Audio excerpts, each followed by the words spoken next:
Okay, hello and welcome to another episode of Hiring and Inspiring. Today's guest is Thomas Lopez. Thomas joins me all the way from Colombia, South America. I'm really excited to have a chat to him. He is a fellow sales professional who works in the technical and industrial marketplace as a salesperson. We've connected over the last little while on LinkedIn. He's always got some loads of value to add to some of my content, and we've had a few conversations over the years, but nothing quite like this. So I'm hoping to really understand what he does in a bit more detail, and for him to share his wisdom and his journey as always. So, Thomas, with that introduction, mate, how are you getting on? How you doing, Joe? Thank you. The pleasure is mine, and thank you for having me today. Good stuff, mate. Thank you for joining me. So, if to kick it off, if we start in the present, you work as an account executive for a company called Sumicol. Is that right? That's correct. Yes. So, tell me a bit more about sort of what you do in that role, and how you help the customers.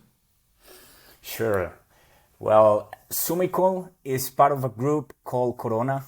Well, Sumicol is basically a mining company which is in charge of exploring minerals, and Mm. we also produce some materials for several industries.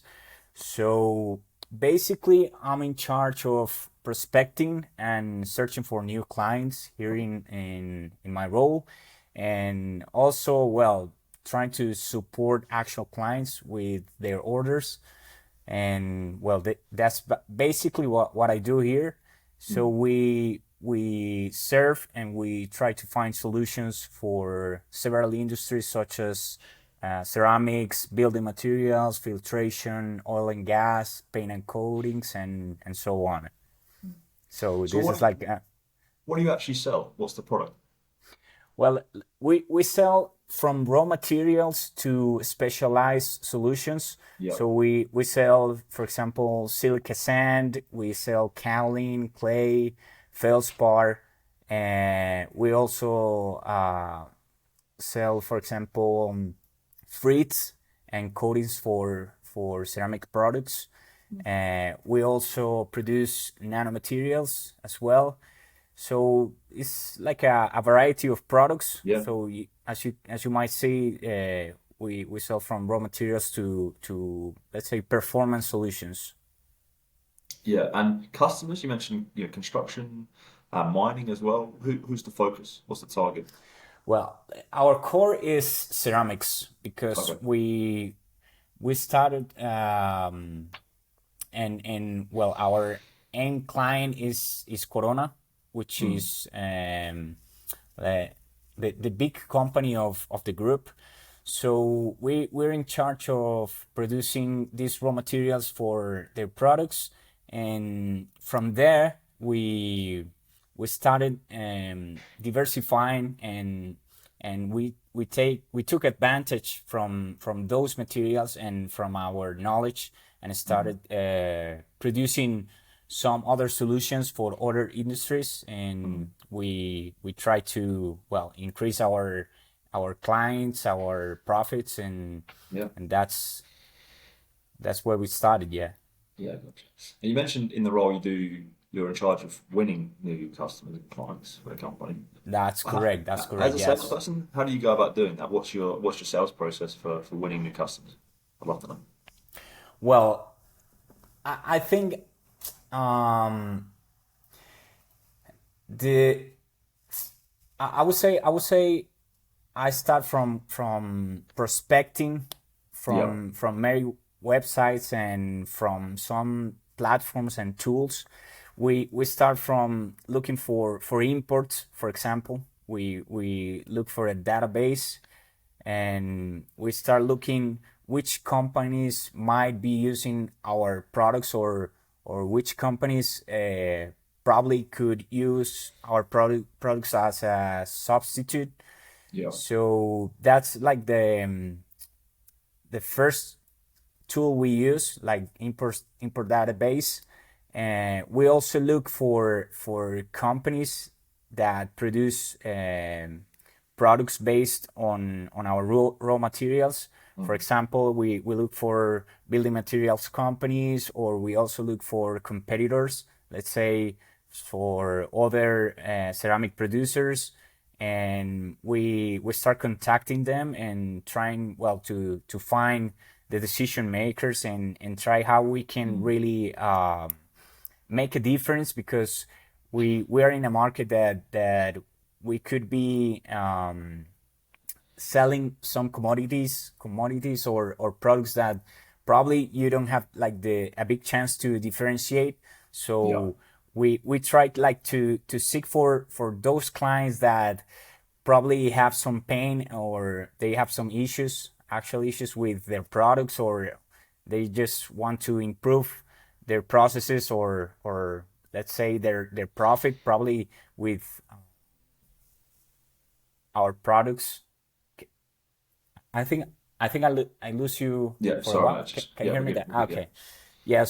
So we try to probably save some money for them. Probably Yeah. improve its their product performances. Mm. So that's pretty much what I do. So I start by cold calling, or Yeah. probably asking for references, and searching for probably companies in need. Yeah. No, I like it. It's not doesn't sound like it's just sort of spray and pray, calling up anyone. It's as a first step, being a little bit strategic, right? Who are potential sort of ideal customers? How can we, where are some synergies? Where have we maybe worked with similar companies in the past? And then it's sort of about finding the right person, finding the right decision maker, and then where can we solve a problem? Where can we add some value? So, mate, I love it. It's great. It's a great process. It Did is. this It is. this did this field like this, this technical industry? You're a you're a pretty young guy. How did you end up in this sort of line of work, this technical sales industry? I'd love to know. Well, after I ended my experience as an entrepreneur, I used to run a frozen yogurt shop, and after that I started seeking for a job, and Yeah. I found this one. I'm really passionate about sales all my life, Mm. and well, it was a big challenge to start selling this business to business solution, because Yeah. as you might see, this is pretty specialized, and these are technical sales. Yeah. So it was really tough, and it was kind of tricky from the start, because I had to learn and to prepare myself for this type of clients. So I really had like a learning curve, Yeah. where I have to study a lot about, well, our materials, our solutions, how we can really benefit our clients, and how we can differentiate. So it was pretty tough at the beginning. So Mm. it took me, let's say, like a year Yeah. to start really making some good results, because well, it was a really big challenge to start in this industry. But from there, you keep learning every time. You keep learning from every experience, from every contact with every client, with every industry. So it was really good for me at that time. Well, and it's not a secret that when you get into sales, well, probably you won't get the best results at the beginning, at the start, but from time to time you will be getting more experience and more Yeah. knowledge about your product, and more confident, and you'll get, as you get more confident, you start getting your results. Yeah. All about sort of just trusting that process and having that bit of patience. I think a lot of salespeople get frustrated when they don't see results straight away, especially when they're in a new industry or selling something different, working for a new company. Yeah, and like yourself, you came in with no experience. But even to hit, by 12 months, by the sound of things, you're up and running. That's great. That's great work. I think, as you know, I recruit in this space in Australia, these technical sales roles. It's refreshing to hear that someone's come in with no experience and can do a good job, because a lot of clients over here in Australia, they're looking for 10 years experience for these types of sales roles when they're recruiting for a vacancy. So it's refreshing to to hear that someone can come in with limited experience in this technical market and make a great job of it. Yeah, Uh, actually, I think, well, companies have to believe in the person, because when you see like the will, when people are willing to learn and to mm, get that experience, it gets easier yeah, for everybody, for new yeah, starters. Yeah. yeah. That having that sort of mindset, being a bit of a sponge and open to learning rather than coming in with a fixed mindset is a lot of companies that's top of their wish list. They want someone who's super willing to learn. Obviously, you did that in spades in the role. Mate, working in South America in a B2B sales environment, I'm gonna be honest, I don't know too much about the world of South America business, that kind of stuff. Tell me a bit more, like what's it like doing business in South America? What have you learned about your the world of say B2B sales in South America? What can you tell me about that?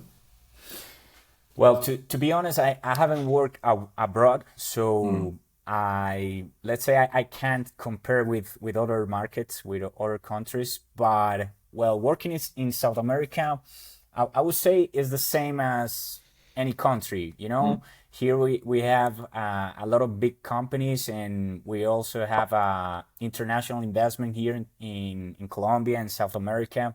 So here you can find a lot of opportunities. There are well, a lot of industries and a lot of markets that, well, they are, let's say, like um,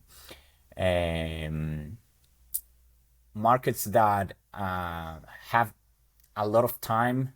And well, let's say, I don't know how to say, but let's say there are like grow markets here, like yeah. big markets, and there are also developing industries. Probably we could be behind some technologies here. I have to confess that, probably, Yeah. but let's say that, well, technologies and developings are coming to South America and to our countries, and we are just adapting, Mm. to those new technologies.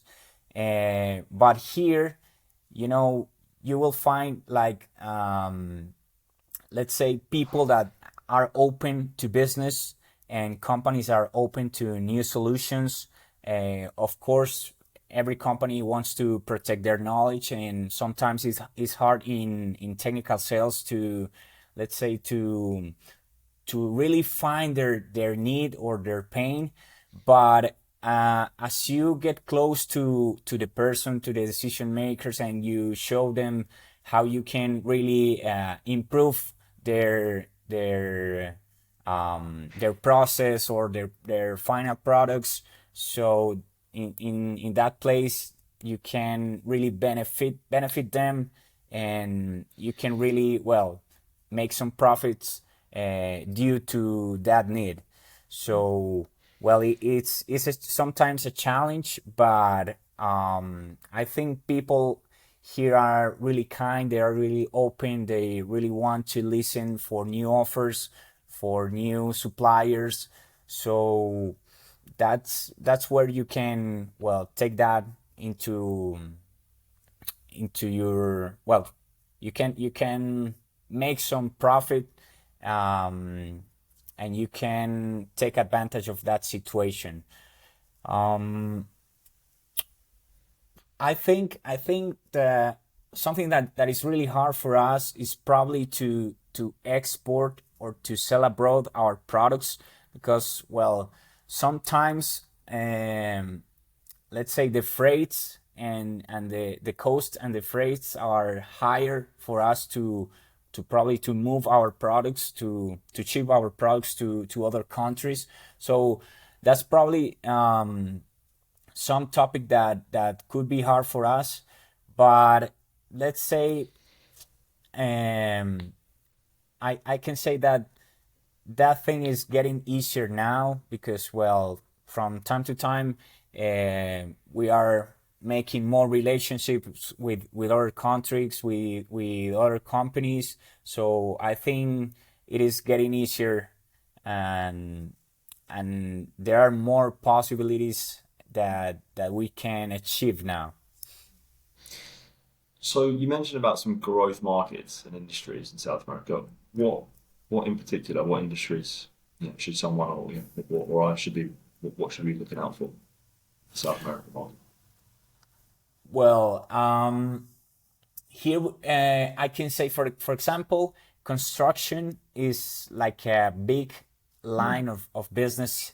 Well, I would say in every country. I can tell that here in Colombia probably is like the main industry is, I would say, the biggest industry in the country. So if you consider that, let's say, I mean, talking about construction, there are like a lot of businesses that you can find. For example, you can find glass producers, you can find building materials producers, let's say cement producers.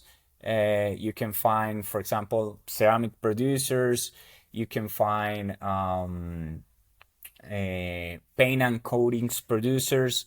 So talking about constructions, there are a lot of companies that are in that line of business, and as I told you, I think that's like the biggest business in our country right here and in South America. You can find like names, but right now, for example, I forgot names of big companies here that we have, but um, for example, we have Owen, Illinois, which is a big a multinational company, and we have others. For example, I work in Corona, and Corona is also a multinational company. yeah, So we are, for example, here in Colombia, we are in in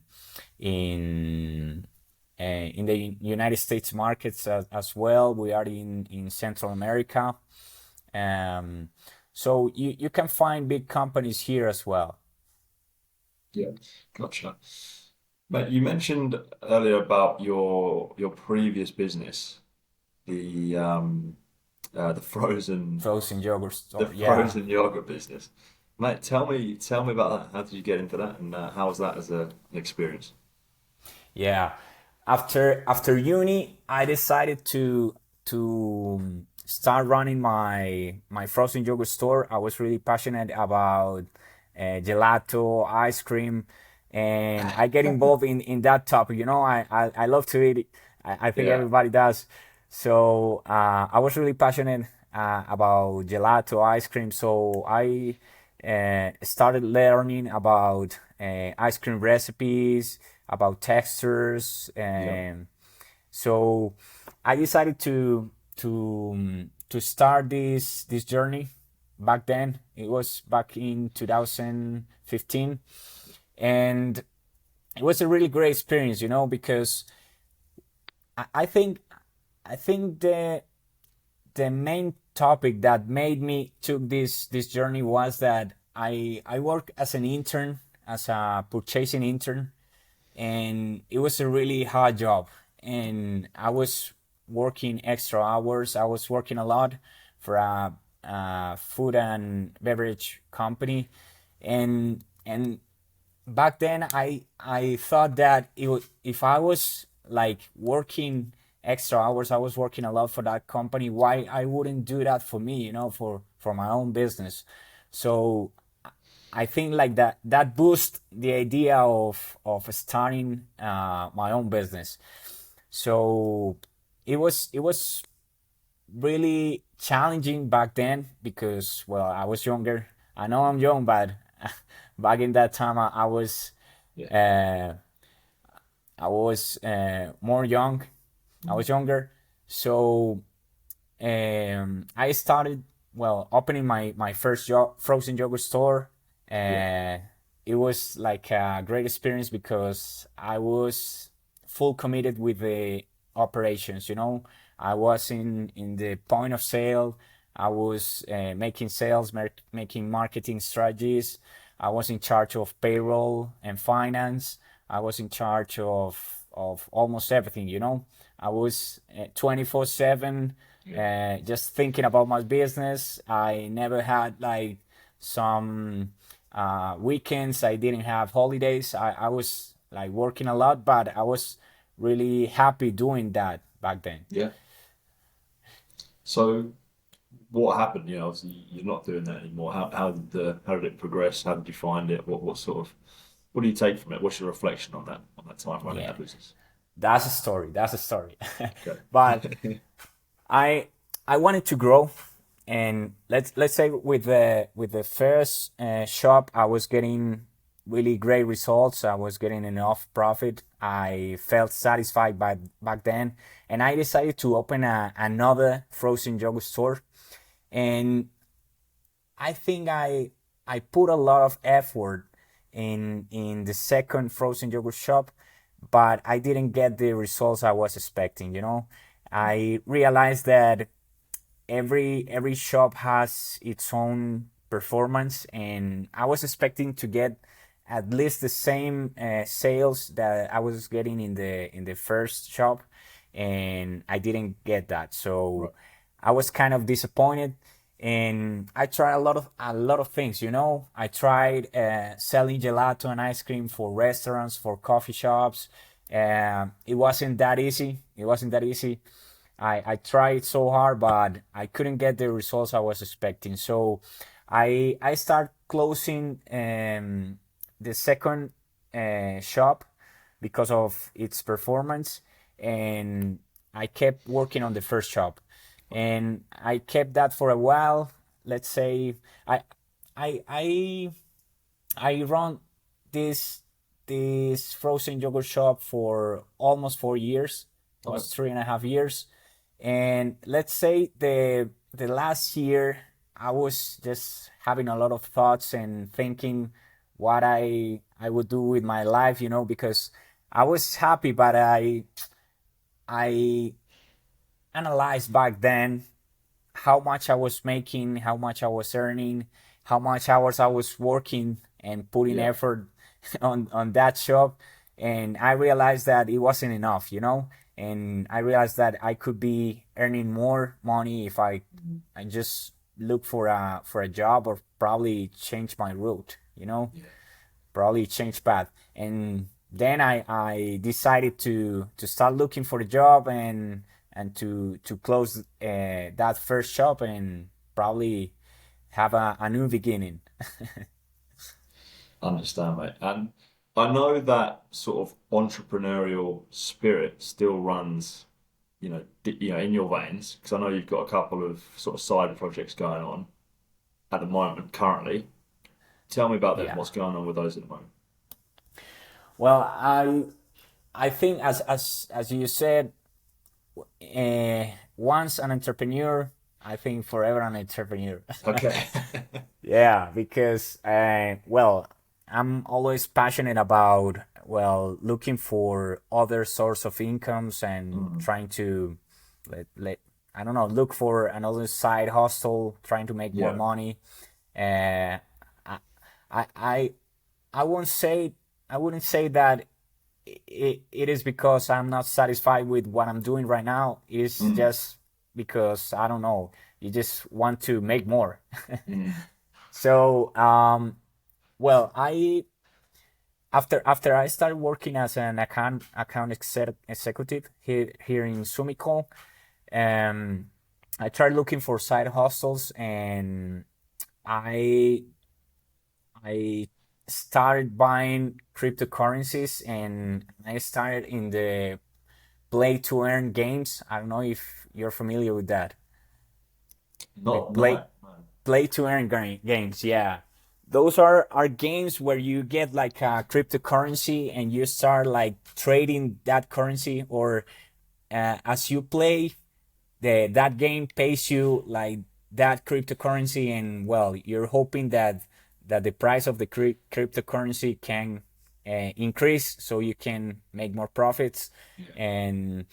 And well, it was a disaster back then, because it was around 2019, 2020, and uh, there came the COVID-19 outbreak and the pandemic, and everything went down.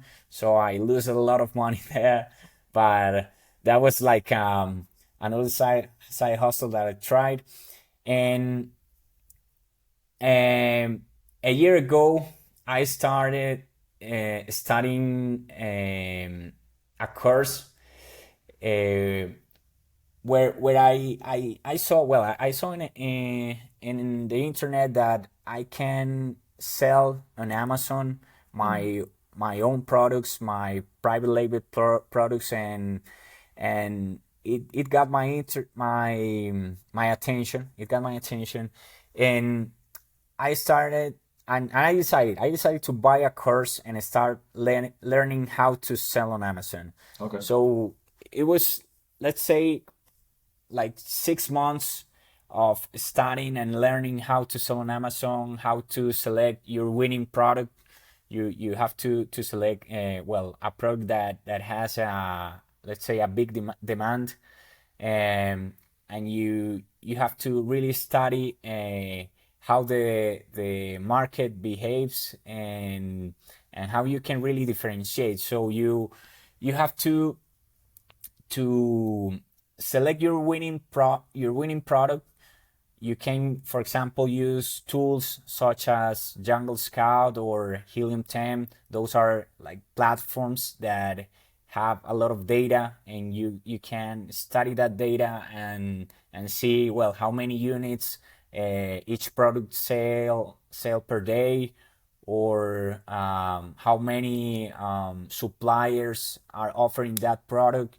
So based on data, you decide if you want to pick that product, and of course, well, they they teach you that you should select a product that you can make improvements on, Yeah. so you have to start like reading their reviews, specifically bad reviews, and see where you can be better or how you can improve that product, so you can start by changing its color, its size. You can probably make a bundle. So you try to really improve that product, and see how you can really improve how the listing or the product is showed on the platform, on Amazon website. So you have to take really great and amazing product images. You have to really find like the specific keywords, because, well, as you might know, Amazon is a search engine. So you really have to select the specific keywords that people are using to search for your product, for that specific product. So you have to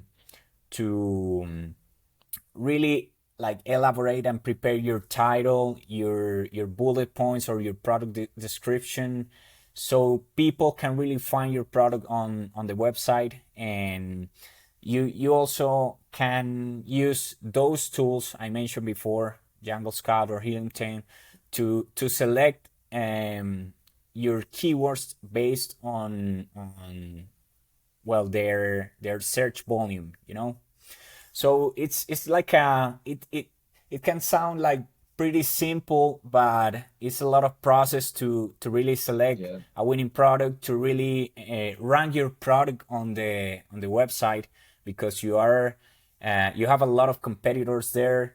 You as well, I can imagine you're an Amazon user, an Amazon buyer, so you're always looking for Mm. the better price. You're looking for sales, for promotions.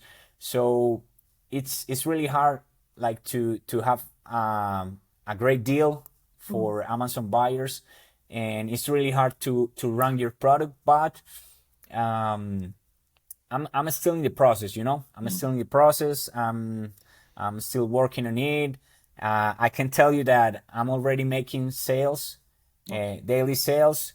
But as you run a business, you always want to at least get better results or get more sales and try Mm, to get a better ranking for your product. So it's kind of tough, but I'm still working on it, you know. of course. Still have faith on it. Oh, mate, you sound very, you're clearly very passionate about it. You're also clearly, a very sort of driven guy. You're always trying new things. You're always looking for more, as you said. You're always, curious about new stuff and you're just wanting to get better at everything. That comes across, sorry, clearly in this conversation. Looking into yourself, where do you think that sort of drive comes from? Um, well, I think I could tell that, well, my parents are hard workers and Okay. they really, well, they work really hard for to get their things, and I think I learned from example, you know, from seeing them getting a lot of things from starting from the bottom and being in a really high position right now. So I think I got that ambitious and that will to get there Mhm. as well. And I don't know. I think I would say it is also natural, you know, Mm. because it just come from the inside, you know, from your thoughts and there's like just that will to get more and to Yeah. achieve more and I've always thought that everybody has the possibility to get what they want. They just, well, everybody just have to really desire, to have a big desire and to really work for it, you know. I think everything comes from that, you know, from that desire, but it's just not to want something, you know, because everybody wants to, let's say, everybody wants to make money, you know.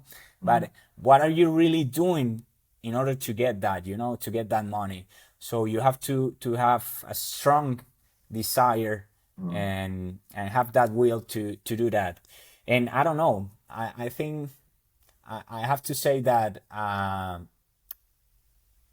f- I feel really great when I get my own things, you know, when you know you can make your own money, you can get your own things, and and I think you have to celebrate like those achievements, you know, your, let's say, your first dollar, your first $1 million.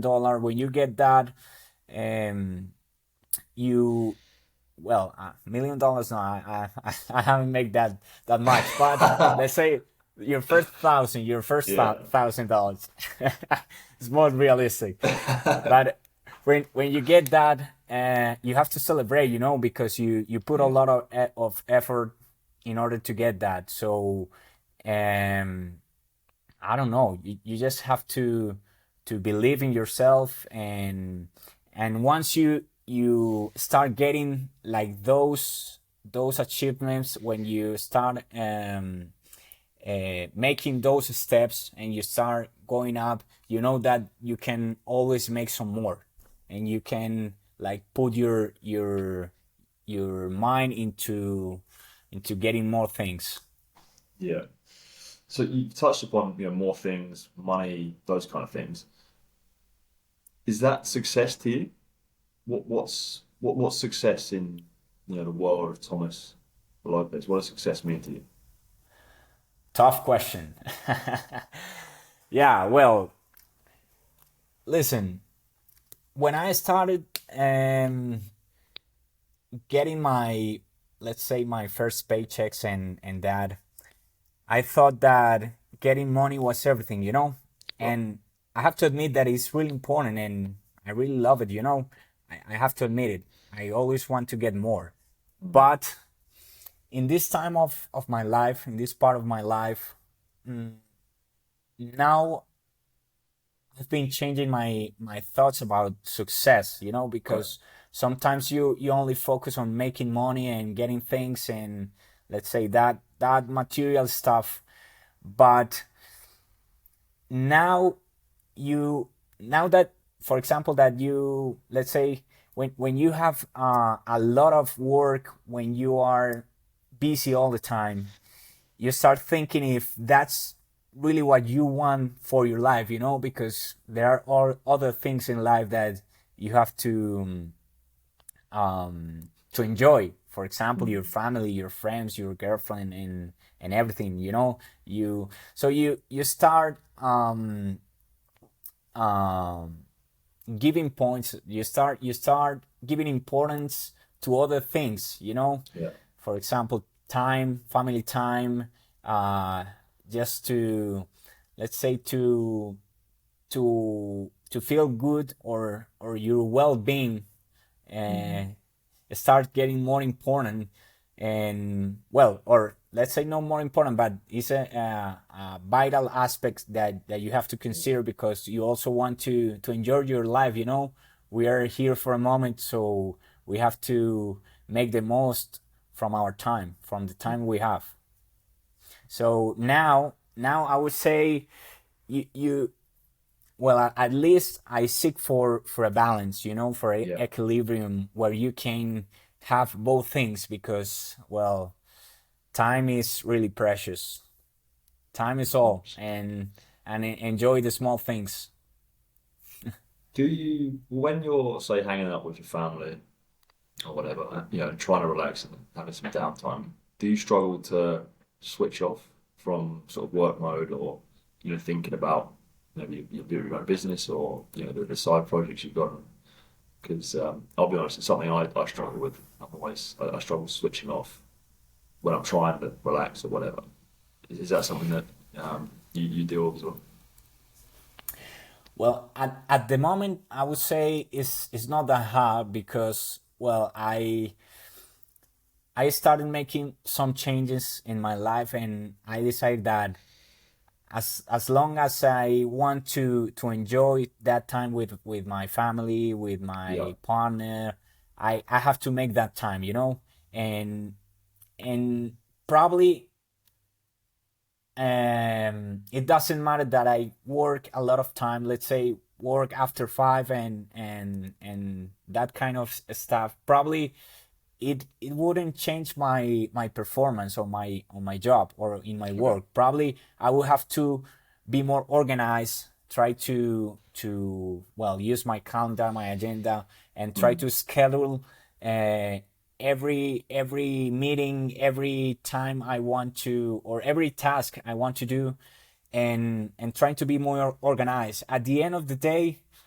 you won't have enough time to do everything in one day, so you just have to make that decision to stop, and let those things for tomorrow, because, well, and as I tell you, time is really precious. And no, it doesn't matter if you want to keep working, you will find anything to do. If Mm. you want to continue working every day, you will find some things to do, and you can, I don't know, look for your email, try to find any task, any pending task you have, and you will find it. But at the end, 24 hours are not enough for everything you have to do. So you have to make your time. You have to decide to be more organized and to prioritize your tasks. Wise words, mate. Wise That's words. what I So, do. all right. So let's just switch it up and talk about the future, right? So what can I maybe expect from you? I don't know, in the next few years. You're about 30 years old. Yeah, I'm Si- 30. sim- Yeah. 30, yeah, similar to me, mate. So what do you feel in the next? Well, I don't know. Difficult question. I appreciate this, but what do you think in the next? I don't know, 10 years, your 30s. What do they look like? What can I expect from you?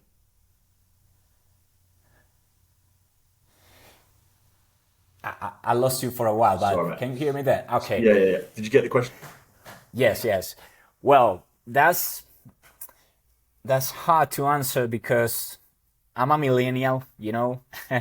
and we're always having like a lot of thoughts, a lot of desires, and sometimes we just want, like, things to happen really quickly. We want fast results, and we are not used to keep doing the same thing for a lot of time, for a lot of years. So it's hard because I have to be sincere with you that sometimes I have thoughts of changing my path and probably I don't know why don't go to another country and have another Mm. experience. Why don't I just change my job or my industry or why I don't just do some other things, you know? Yeah. Why don't just stop working and just study for a while, you know, for a year. So I have that those confusing thoughts on my mind, but I try to calm those thoughts because sometimes sometimes no, I think in my life I've been too accelerated and I've made a lot of fast decisions because I don't know, I just want to change and do other things, but right now I'm trying to like to settle, you know. Right. I'm trying to to enjoy what I'm doing right now, to continue learning because I know I have a lot to learn. Of Mm. course, I'm open to new opportunities, but right now I'm trying to enjoy what I'm doing, do my best on my job, do my best in my life, trying to enjoy this time and see what happens, you know, because when I, I'm not saying that you have to stop putting effort on your things. Of course, I want to be better. Of course, I want to get more clients. Of course, I want to get a better performance at my job. I want to be proficient on what I'm doing, but I just want to enjoy and see what comes from for let's say the next year and see what Yeah. happens. Yeah. Love it, mate. It's, I guess having that perspective, I think that you're talking about there.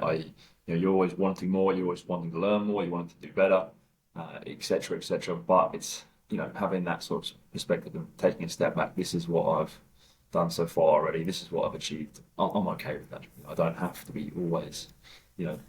Changing. Let's see what the future happens. Let's just not say I have to be doing this by this age or whatever. Let's just give it my best shot and see where it takes you, or takes me. So, Thomas Lopez, gracias por tu tiempo. Thank you for your time, mate. Really enjoyed the chat. Some loads of great little drops of wisdom in there, which I think people can learn from. You're doing some great stuff out there. You're doing a lot of good work in the industry. I appreciate your time. I appreciate your friendship, and I appreciate this conversation. So, thank you again, mate, and adios. I'll talk to you soon. The pleasure is mine. Thank you, Joe. You have a good one.